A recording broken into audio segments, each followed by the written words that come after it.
नमस्कार।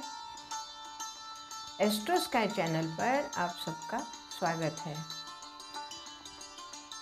ग्रहों की सभा के बारे में हमारी बात चल रही थी और आज हम बात करेंगे ग्रह सभा में जो प्रिंस है, प्रिंस के बारे में।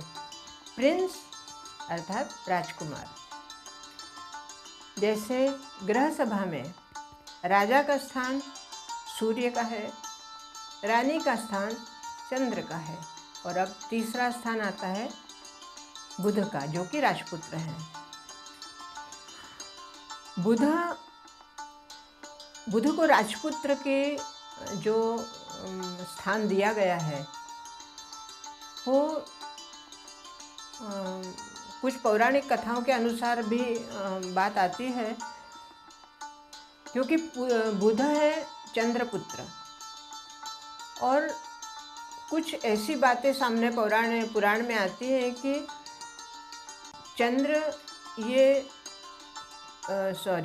बुध ये चंद्र के पुत्र हैं या गुरु के पुत्र हैं। तो इस समस्या का जो तोड़ निकाला था वो एक परीक्षा के तौर पे कुछ प्रश्न पूछे गए बुध को, और उनके उत्तर में जब उन्होंने जवाब दिया तो उनकी चतुरता, उनका प्रेजेंस ऑफ माइंड, जिसको कहते हैं कि तुरंत जवाब देना और वो सटीक जवाब देना, समय के अनुसार बदलना, या क्या सही है क्या गलत है इसका विवेकपूर्ण विचार करना, बुद्धि चातुर्य, इन सब बातों की वजह से बुध को प्रिंस का आसन दिया गया। अब बुध वास्तव में अगर हम जो पिंड के रूप में हम देखते हैं सौर मंडल में, तो सूर्य के बिल्कुल करीब हैं बुध, मतलब सबसे नज़दीक, सबसे कम अंतर पे बुध हैं। अब सोचने की बात है कि बुध सूर्य के इतने निकट होने के बाद भी उनका अस्तित्व बरकरार है, और बुध की जो ठोस भूमि है, अगर हम एस्ट्रोनॉमी की बात करें तो वो ठोस भूमि जो है वो करीब करीब पृथ्वी, चंद्रमा का, हमारा जो चंद्रमा है उसकी तरह है। अब हम कुंडली की तरफ अगर बढ़ते हैं कि बुध कुंडली में कैसे हो तब बुध का अस्तित्व या बुध के गुण अवगुण हमें मिले। जैसे बुध, या हर ग्रह के लिए ये बात सत्य है कि वो अगर नवपंचम में है, केंद्र में है, तो वो ग्रह बली हो जाते हैं। अब बुध के बारे में थोड़ा सा यहाँ पे अंतर है। बुध जिस ग्रह के साथ होते हैं उस ग्रह के अनुकूल अपना रंग बदल देते हैं, या यूँ कहिए कि अगर बुध गुरु के साथ है तो जातक को गुरु के जो गुण हैं वो गुण तो मिलते ही हैं, और बुध के गुण भी गुरु के हिसाब से, जैसे ज्ञान है, शिक्षा है और बुद्धि चातुर्य है, फिर आत्मज्ञान है, भगवत प्राप्ति है, इन सब बातों में बुध उनको सहयोग करते हैं। अगर वही बुध शुक्र के साथ आ जाते हैं तो शुक्र की जो कामुकता है वो बुध के संबंध में, या बुध का शुक्र से संबंध होने से वो कामुकता बढ़ जाती है, या वो व्यक्ति अपने बुद्धि चातुर्य से अपनी इच्छाओं की पूर्ति करता है।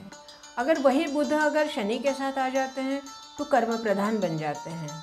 वही गुरु सूर्य के साथ आ जाते हैं तो एक आत्मज्ञान, तेज और जीवन में सफलता, बड़ा पद, बुद्धि चातुर्य के साथ साथ ऐसी चतुरता, वाक्वाणी, जिसको कहते कि वाक सिद्धि, सामने वाले को आकर्षित करने की कला, या अपने वाणी से, अपने बुद्धि चातुर्य से, अपने शब्द, यहाँ तक कि एक शब्द भी, वाणी के साथ साथ शब्द रचना, वो भी एक अत्यंत आकर्षित बन जाती है।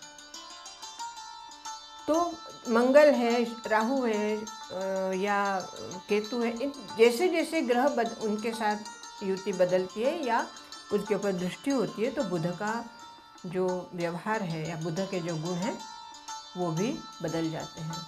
बुध का वास्तविक गुण, अगर अकेले बुध हैं तो उनका जो, अगर अकेले बुध और शुभ अवस्था में हैं या लग्नेश के मित्र हैं, कारक हैं, तो व्यक्ति को बुध के सभी गुण मिलते हैं। उसकी जो त्वचा है वो अति सुंदर होती है, उसमें बुद्धि चातुर्य के साथ साथ वाणी में प्रगल्भता होती है और उस वाणी में ऐसी मधुरता होती है कि व्यक्ति उसकी वाणी सुनते रहना चाहता है, कि बस ऐसा लगे कि ये बोलते रहे और हम सुनते रहें। फिर उसकी जो गणित की शैली है, जोड़ बाकी, वो बहुत ही एकदम सटीक होता है। तुरंत उसका हल निकाल देते हैं, समस्या का समाधान तुरंत निकल आता है। वैसे अगर हम कालपुरुष की कुंडली से देखते हैं तो वो छठे भाव के स्वामी हैं, परंतु छठे भाव के स्वामी होने के बाद भी अगर वो शुभ अवस्था में है, उनका भाव अच्छा है और ऐसी जगह पे है जहाँ से उनका षष्ठ भाव का जो प्रभाव है वो सकारात्मक हो जाता है, तो जो शत्रु उनके ऊपर पीड़ा पहुंचाने का कार्य करते हैं उसके विपरीत हो जाता है कि वही शत्रु के मन में डर पैदा कर देते हैं। अगर इसी तरह मान लो हम विपरीत बात करें कि बुध अगर नकारात्मक है या किसी पाप ग्रह के साथ है और अशुभ जगह पे है, नीच राशि में है, अस्त है, और अस्त होने के बाद भी वो सूर्य के कितने अंशों से अस्त है, इसका भी बुध के साथ बहुत प्रभाव होता है। तो वो जो अस्त का प्रभाव है वो जातक के ऊपर बहुत गहरा दिखाई देता है। अन्य ग्रहों का अगर अस्त है तो उसका प्रभाव और बुध का प्रभाव, इसमें थोड़ा फर्क पड़ता है, थोड़ा अंतर आता है, क्योंकि बुध सूर्य के वैसे ही बहुत निकट हैं, तो वो बहुत जल्दी अस्त उदय उनका बहुत जल्दी होते रहता है। तो ऐसे में अगर मान लो बुध आपकी कुंडली में अस्त है, नीच राशि में है, तो जितने भी बुध के अवगुण हैं वो जातक में कूट कर भरे हुए आपको मिलेंगे। धोखा देना, झूठ बोलना, किसी भी तरह से अपना काम निकाल लेना और अपनी मुट्ठी बंद रखते सामने वाले की मुट्ठी खुलवा लेना, ये आज के ज़माने में शायद इसे गुण कहा जाएगा, परंतु वास्तव में ये अवगुण है। क्योंकि किसी को धोखा देकर अगर हम कोई धन ऐंठ रहे हैं या किसी को धोखा देकर हम किसी का कुछ भी, मतलब किसी को हम अपना स्वार्थ सिद्ध कर रहे हैं, तो ये अच्छी बात नहीं है, ये अवगुण ही कहा जाएगा। तो ये सारे अवगुण बुध के इसमें हमें दिखाई देते हैं।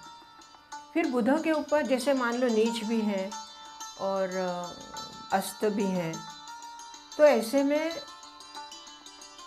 में मान लो उसके ऊपर किसी पाप ग्रह की दृष्टि भी है, तब धोखा देने में, अपना काम निकालने में ये बिल्कुल पूर्णतः पटु होते हैं और इनकी कानों कान किसी को खबर नहीं लगती कि ये व्यक्ति हमें धोखा दे रहा है। इतना सफाई से सामने वाले को ये धोखा दे के अपने चपेट में लपेट लेते हैं कि व्यक्ति को ज़रा भी अंदाज़ा नहीं आता कि हम कितने फंसते जा रहे हैं। तो जितना एकदम बुध का इस पार या उस पार एकदम बहुत अच्छे हैं तो बहुत बुरे हैं। अब वैसे तो शुभ ग्रह हैं, परंतु शुभ ग्रह होने के बाद भी इस तरह के उनके प्रभाव हमें देखने को मिलते हैं। अब यही बात आती है कि जैसे मान लो किसी का चंद्रमा बुध के नक्षत्र में है, तो वो व्यक्ति का मन, क्योंकि बुध का आपको पता है बुध के तीनों ही नक्षत्र मूलों में आते हैं। तो ऐसे में व्यक्ति का नक्षत्र के ऊपर जो नक्षत्र, चंद्र जो नक्षत्र पे है बुध के, तो जातक के ऊपर नक्षत्र का इतना अधिक गहरा प्रभाव होता है। एक तो बुध, ऊपर से बुध का नक्षत्र, क्योंकि नक्षत्रों का भी जीवन में बहुत अधिक प्रभाव होता है। अब यहाँ हम थोड़ा दूसरे तरह के अगर हम बुध की बात करें, तो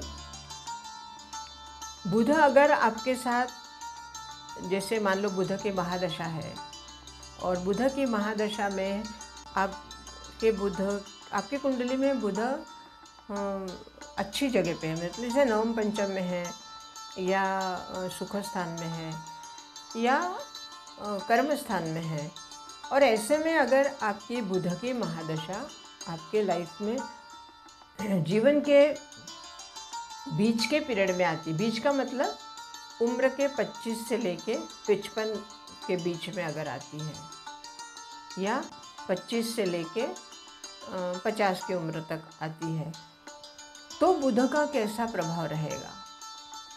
क्योंकि मान लो बुध अगर सुख स्थान में है और या कर्म स्थान में, तो वो कर्म स्थान या सुख स्थान दोनों एक दूसरे के आमने सामने 180 डिग्री पे आते हैं। और ऐसे में बुध का वो आपके लिए कारक भी है, अच्छे भी हैं। अब वो उस पीरियड में, उस समय में आप इतने अधिक क्रियाशील रहेंगे कि आपको कितना काम करें कितना ना करें, या इस तरह से आप इतने ज़्यादा सक्रिय रहते हैं। और पावर जिसको कहते हैं कि पद प्रतिष्ठा, वो भी आपको बहुत अच्छी मिल जाती है, क्योंकि अब यहाँ पे प्रिंस का जो भाव है वो सामने आ जाता है, राजपुत्र का।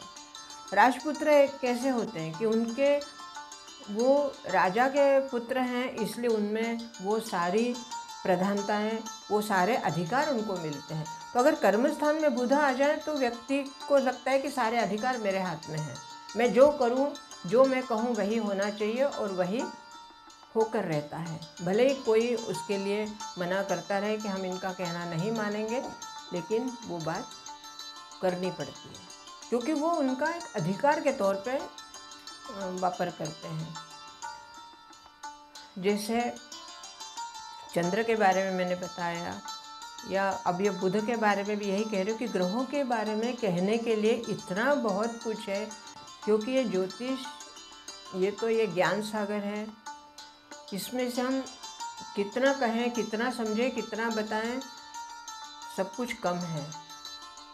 आज के लिए इतना ही। इसके बाद आगे का ग्रह हम बाद में लेंगे। इसके बारे में अगर आपके मन में कोई शंका हो, कोई प्रश्न हो, कोई विचार हो, तो आप व्हाट्सएप पर लिख सकते हैं। बहुत बहुत धन्यवाद। नमस्कार।